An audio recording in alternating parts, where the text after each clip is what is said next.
வணக்கம். கே. நகர் இ.எஸ்.ஐ. கல்லூரி மாணவர்களின் குறைகளை கண்டு கொள்ளாத தி.மு.க. எம்.பி. தமிழச்சி ஜெயவர்தன் குற்றச்சாட்டு.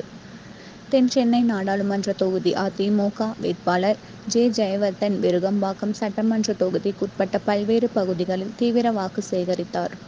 இதில் முன்னாள் அமைச்சர் கோகுல இந்திரா, தென் சென்னை தெற்கு மேற்கு மாவட்ட செயலாளர் விருகை வி. என். ரவி மற்றும் மகளிரணி, பிற அணியினர், செயல் வீரர்கள் 1000க்கும் மேற்பட்டோர் உடனிருந்தனர்.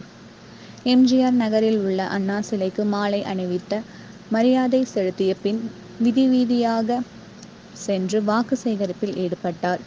ஜெயவர்தனுக்கு தொண்டர்கள், பொதுமக்கள் வழிநெடுகிலும் மலர் தூவியும் ஆர்த்தி எடுத்தும் வரவேற்பு அளித்தனர்.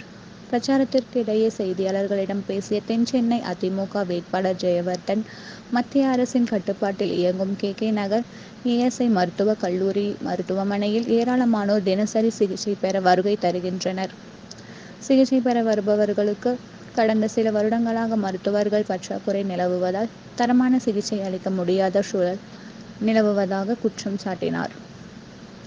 மேலும் இ.எஸ்.ஐ. மருத்துவக் கல்லூரியில் போதிய பேராசிரியர்கள் இல்லை என கூறி பல்வேறு கட்ட போராட்டங்களை நடத்திய மாணவர்களின் கோரிக்கை சரி செய்ய கடந்த 5 ஆண்டுகளாக தென் சென்னை எம்.பி.யாக இருந்த தமிழச்சி தங்கபாண்டியன் எந்தவித நடவடிக்கையும் எடுக்கவில்லை என குற்றம் சாட்டினார். மக்களுக்கான அடிப்படை தேவையான மருத்துவ கட்டமைப்பை கூட எம்.பி.யாக இருந்த தமிழச்சி தங்கபாண்டியன் செய்து தரவில்லை என அ.தி.மு.க. வேட்பாளர் ஜெயவர்தன் குற்றச்சாட்டை முன்வைத்தார்.